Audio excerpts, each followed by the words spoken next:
Advent is fast drawing to a close.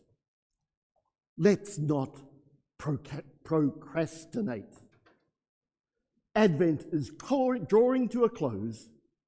Let's make some decisions for the Lord.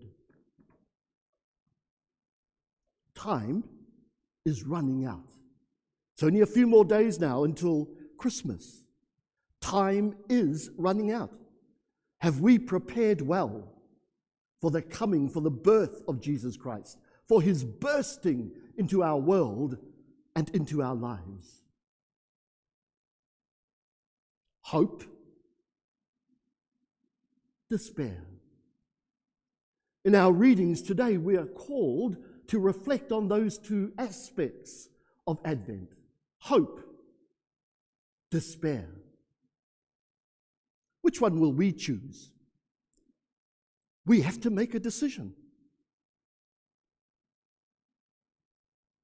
Mary and Elizabeth. Mary pregnant with hope. Elizabeth pregnant also with John the Baptist, who was the proclaimer of hope. He said to the people that if you are living in despair, you cannot be a follower of Christ. Hope, despair. The visitation. Mary visiting her cousin Elizabeth, bringing with her, carrying in her own body, the hope of God. Mary visiting her cousin Elizabeth, carrying within her body the hope of God. Elizabeth says to her cousin, "Blessed is she who believed that the promise made her by the Lord would be fulfilled." The promise made to her by the Lord would be fulfilled. So what is this promise? The promise is that the hope that Mary bears in her body will burst into our world. That the hope that Jesus Christ is, the hope of God, will make a difference in our world. And this word hope, this attitude of hope, is so contagious if we let it.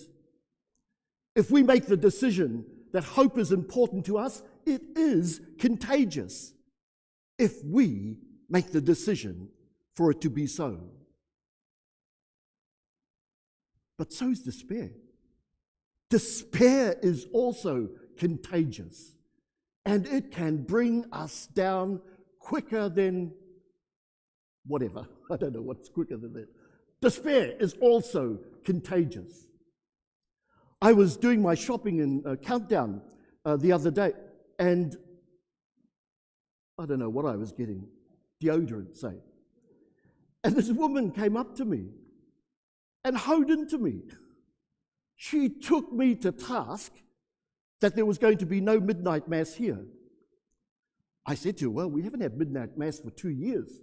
That just made it worse. She really got into me then. She said, "How dare you not have a Christmas mass?" Now, I didn't know who she is. Her face is not familiar.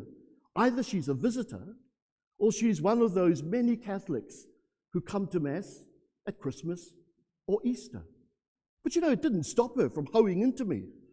And I thought, you are really lucky, lady. You are lucky that I'm not by the knives aisle or by the rat poison aisle, because I tell you, you would get it. But while I was finishing off my shopping, that despair started taking over in me. It started building up. And I thought, if I let this take hold of me, it's going to be contagious in my life. And then the despair in me is going to just touch so many other people. During the week, I preached a homily about this, saying that I was depressed by not being in orange for Christmas, and saying, I'm depressed. And Alison said to me, "Don't you remember your homily on Sunday before, where you talked about rejoice in the Lord always. And again, I say rejoice. She's lucky I wasn't next to a knife as well. But you know, it really stopped me. It pulled me up. And I thought, yeah, this despair is so contagious if I make the decision for it to be so. Hope and despair. Which one are we going to choose? Hope and despair. Which one will we choose? Advent is fast drawing to a close. Let's not procrastinate. Time is running out.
Mary, our mother, gentle woman, you said yes to the call of God to bear in your body the hope of God, Jesus the Christ.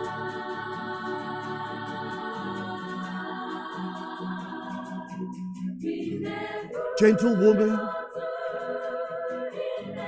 loving mother, Our Lady, Queen of Peace, help us to make the decision for hope in our world, for hope in our lives. May the hope of God burst into our world. Oh,